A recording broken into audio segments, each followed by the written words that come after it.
Hi everyone, I'm Rachel and welcome back to my channel. In this video, I'm going to be sharing with you guys whether or not I felt like the endometrial receptivity analysis that I had done many months ago, whether or not that was worth it, and also what my pregnancy results are. So those of you who've been following my story kind of since the beginning, you know that I had my third frozen embryo transfer. That was November 27th. So that was my last video regarding my current fertility treatment.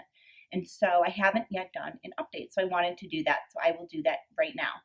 And so I had the transfer done. And so here was the embryo, it was put in my body and everything went well, my doctor had said. And so I went home, and the protocol is for you to wait 10 days and then you go back to your doctor and you take a blood test and it measures your HCG. And so the HCG, if you are not someone who's gotten pregnant before, this is really what you're looking for. It's human chorionic gonadotropin, and it measures the pregnancy hormone in your body, basically. And so you want that number to be a certain amount, basically to indicate that you have a pregnancy, but also like a healthy pregnancy. And so I had a low HCG my previous two attempts. And so that was like an immediate indicator that there was possibly something wrong. And so I was really nervous to go into this appointment. It was 10 days after the transfer. And so I went in, I got the call from my doctor later on that day, and she had said, "Rachel, you're pregnant." And I was waiting for that for so long. But at the same time, she had told me that twice before, and things didn't have the outcome that I wanted ultimately. And so when she told me what my HCG was, I felt much more confident than the previous two times. And so I had an HCG of 80. And so basically, they want that number to increase by a certain amount every 48 hours. And so, though it was 80, they still wanted me to come back because I had had two miscarriages prior to, and they wanted to monitor that level. And obviously, that number needed to go up in order for me to continue to be pregnant. And so, when I went back 2 days later, the number went from 80 to 244. And so that was a really great indicator that yes, things are still moving in the right direction. However, they still wanted to continue to monitor it. And so from 244, it went up to 820. And so at that point, my doctor was like, okay, no more blood tests. 31 blood draws later, I was done finally. But they did want me to then come in for an ultrasound the following week.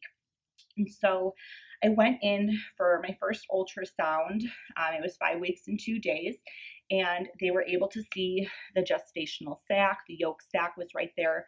It's kind of like a little circle. It's hard to see. Okay. And so everything that they were looking for in week 5 was present, which was, again, a really good thing at this point. With fertility treatment, you know, you are closely monitored. And so I went back the following week. So 6 weeks in a day, I had my next ultrasound. And they saw the baby. I heard the heartbeat. That was really exciting. And here's a picture of that. The heartbeat was 110 beats per minute. And so that was really exciting to kind of just see that on the screen, to know that everything is moving in the right direction, unlike my last two situations. And so I was very optimistic. I went home and had a great day, just like with great feelings about my appointments, and I only had one more ultrasound left.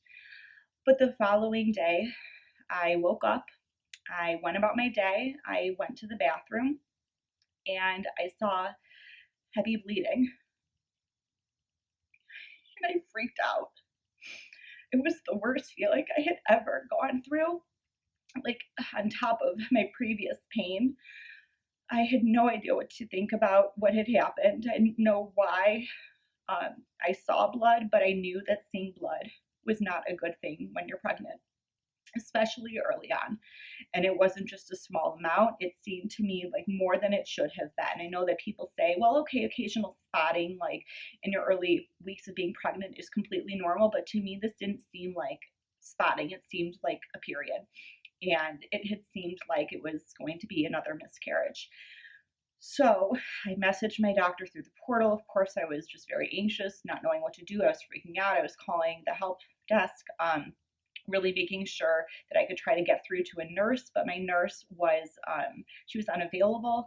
And so I was just waiting to hear back from somebody about like, what do I do? I wanted to be seen. I wanted to know that if things were okay, then that's great. And if things weren't okay, I needed to know that for my own sanity as well. I couldn't wait until another week for my next appointment. So finally, I got a call back and they were able to squeeze me in just a couple hours later. And I was very fortunate to have gotten an appointment. They were pretty booked. And so, of course, those couple of hours felt like an eternity. If I could have driven there that second, I would have. But obviously, I was just fortunate to have gotten seen. So I went in and I was just like dumbfounded. I didn't know how to feel. I was in disbelief. Like I couldn't have another miscarriage. Just couldn't possibly be happening to me a third time.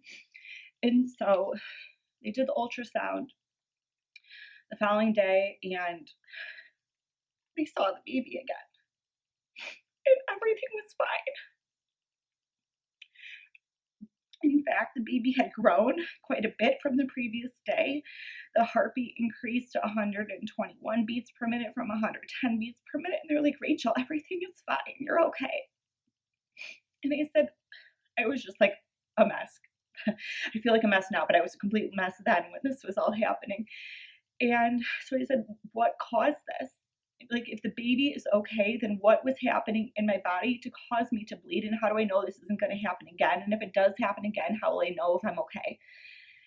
And they said, well, this was a subchorionic hematoma, which basically just meant that it was a blood clot. And they had explained to me that when the placenta grows, it grows into a blood vessel. And so sometimes this type of thing can happen.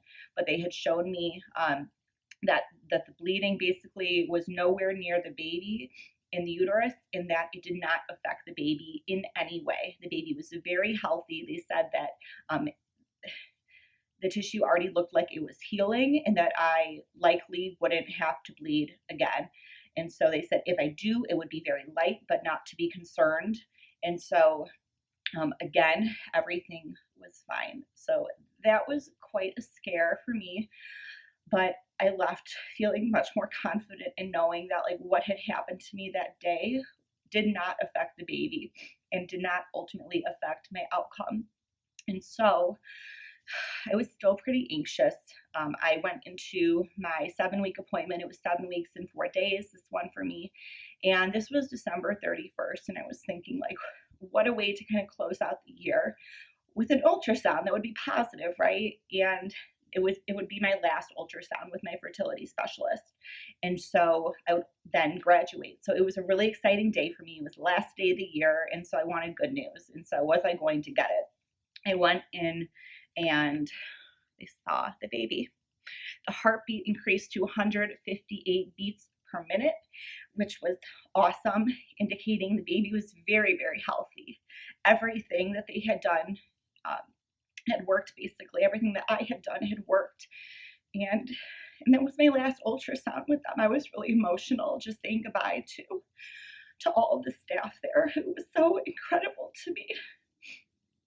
So I'm going to pause this video and share with you a different video that I created.